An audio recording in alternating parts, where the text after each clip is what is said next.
Hi, it's Courtney here from Squire Studio Suburban Microfarm, and I have a special guest with me today. This is my friend Colin. Hey. And he has his own YouTube channel, which is? Grounded Roots. Yes, so he is another urban gardener here in Alamogordo, New Mexico. We are in Zone 8A, and he actually specializes in growing peppers.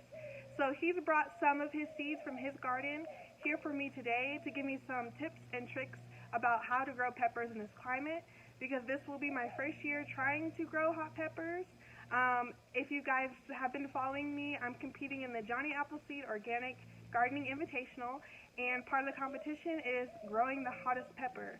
So what did you bring today? So I have 3 different types of seeds for you. All right. So the first one is the Carolina Reaper. Currently that's the Guinness World Book of Records hottest pepper. So it tops out at about 2 million Scovilles, which is about twice as hot as a ghost pepper. Okay. So this one should do really well in this competition.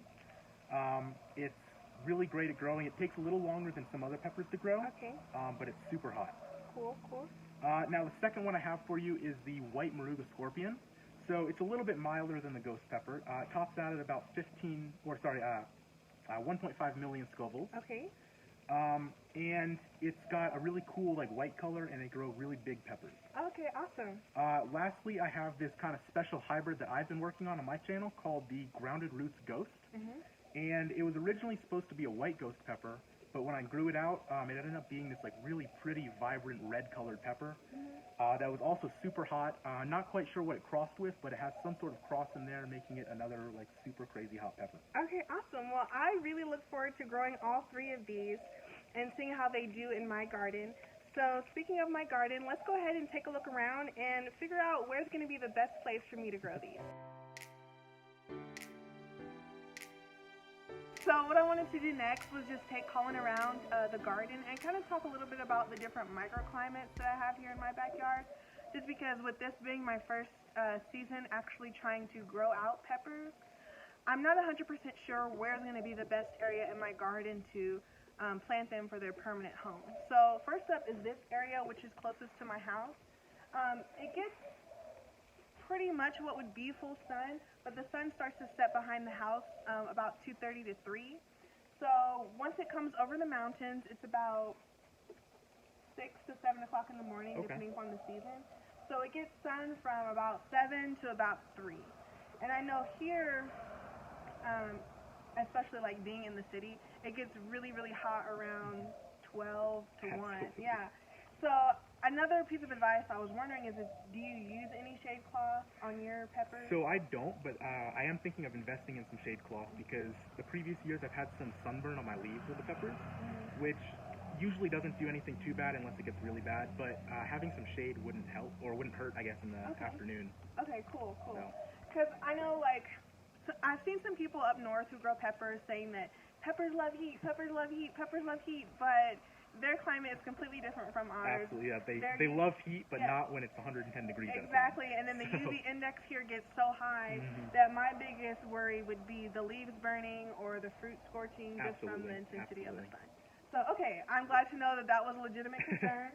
For sure. I wasn't just pulling that out of the air. So there's this area here. So like I said, it gets sun from about 7 a.m. to about 2:30 to 3, and then the sun starts to set behind the house. So I have basically just raised beds here. I have 4 raised beds.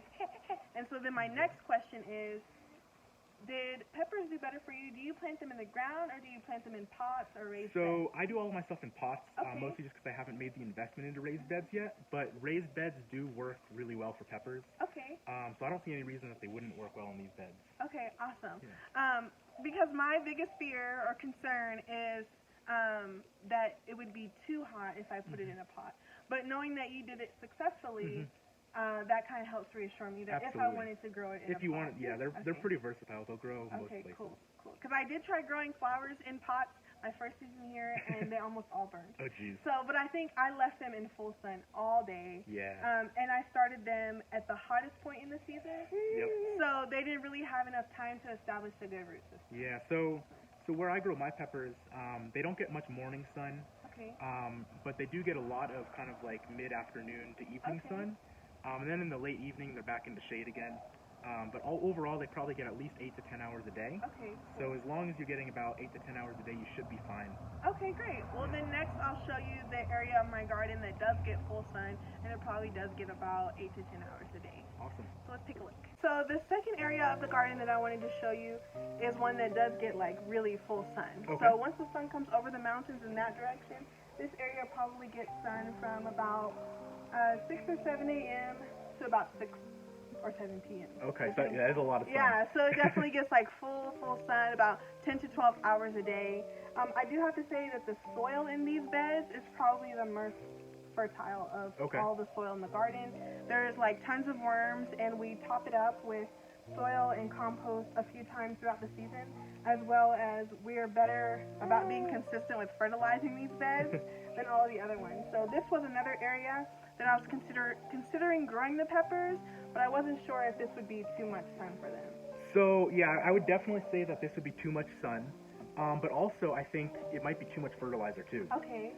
So one of the tricks to actually growing a even hotter pepper is to cut down on the fertilizer a little bit, especially nitrogen. And when you starve it of nitrogen a bit, you don't want to starve it so much that the leaves are getting yellow. Right. But when you starve it of just a little bit of nitrogen, it actually activates the capsaicin-producing parts of the pepper to make it a lot hotter. So you might take a 1 million Scoville pepper all the way up to like a 1.5 million Scoville pepper by doing that. Okay, see, I had no idea that was a thing. So I'm like super glad that I asked about this, because I would have been sitting here thinking lots of nitrogen, lots of phosphorus, so I can get like lots of leaves and fruit. But if I'm focusing on growing the hottest pepper, I'm really glad to know what tips and tricks there are. So I'll be sure not to over fertilize the pepper. Awesome. Okay, and then I did have another question for you about how long do you start your peppers in seed starting trays, right? I do.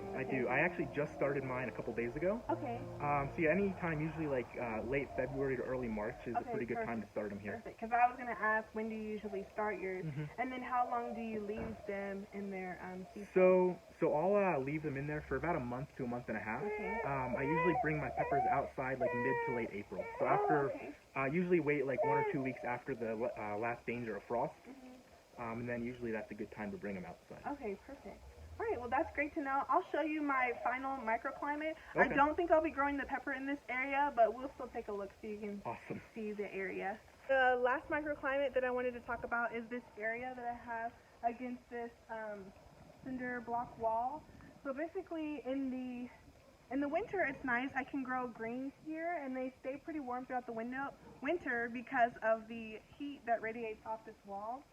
But in the summer, it, like I said, retains a lot of heat and radiates it back. So I can pretty much only grow like heat-loving crops here in this bed. So I usually grow like sunflowers or zinnias because they do well in a hotter climate. And then the odd thing is, because the sun rises over this direction, this area actually doesn't get sun until about 11 o'clock. Right. Yeah, so I wasn't sure if for peppers it was going to be better for them to get morning sun or evening sun. So mine mostly get evening sun, kind of like I was saying before. So this would probably be most similar to how I grow my peppers. But this year I'm actually going to be growing them on the opposite side of my house, so it's going to be actually more similar to that first area that we talked about that gets mostly the morning sun. So I personally don't think it matters too much as long as it's either getting morning or evening, because it is too much to get like completely full sun here. So I think either here or at that other spot would be perfect. Okay, awesome. Yeah. And then you said you had a couple more tips and tricks for me? I do. So there's 2 other ways you can use to get some super hot peppers that would be hotter than normal. The first one is that after they start growing, and they're growing pretty well, once you have some good green colored peppers that have grown onto the plant, before they start ripening, you want to start starving the plants of water. Oh, okay. So basically only water them once the leaves start drooping like crazy and they don't look very good, right? Okay. Don't let it go so far that they die. Right. But when you starve it of water and kind of stress the plant a lot like that, it really helps to promote that extra heat coming in. Okay, that's awesome. And then finally, once the peppers do fully ripen, leave them on the plant even longer, right? So once your plant fully ripens to a nice like red color, if you're growing the Carolina Reaper. I would probably leave it on an additional 2 to 3 weeks on the plant, which will really help get that heat like extra hot. Okay, good. That's awesome. Now, do you ever have any issues with like pests, squirrels, or anything? I haven't had any issues with squirrels. The big thing is aphids. That's what I mostly have trouble with. And what I use for that is a mixture of neem oil. Okay. So it's organic. I don't know if that matters to you or not, but a lot of people do like the organics. Yes. So neem oil is organic. So basically what you do is you put, I think it's like 1 or 2 teaspoons into a gallon of water. Okay. Put a couple drops of like a soap in there. It doesn't really matter what kind of soap. And that kind of helps suspend the oil in the water. Okay. And then just spray your plants down with that in the late evening after the sun kind of goes down. And that'll kill any pests that are on it. Okay, cool. Yes, because, you know, it's not going to help if I try to grow a hot pepper but then the plant dies. Absolutely, absolutely. Yeah, cool. Thank you so much. I really You're welcome. appreciate all those tips and tricks, and I will definitely be implementing those on my quest to grow the hottest pepper. Awesome. So thank you so much for You're very joining me. welcome. I wish you good luck on your competition. Thank you. All right. Bye, guys. Thanks so Bye. much for tuning in. I have those 3 peppers from Colin that I'm going to give a try. I'm probably going to order just 2 more varieties that I wanted to try and then start all 5 of those for the competition and see how they do. I am going to utilize all of his tips and tricks. So I do plan on planting the peppers in that first microclimate. That's the one that he suggested would probably be the best, where the sun sets over the house around 2 to 3. So that way the peppers are getting morning and some afternoon sun.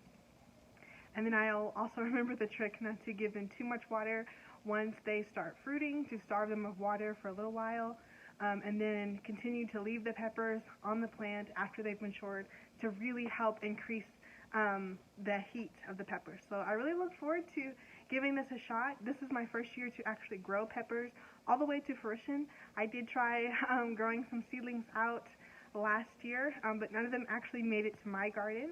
So I'm excited to actually have peppers in my garden this year. So if you guys have any other tips and tricks that you would like to share with me, please feel free to leave your suggestions in the comments below.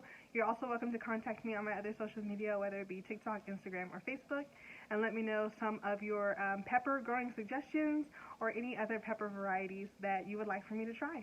I am open to it. So until next time, keep learning and keep growing.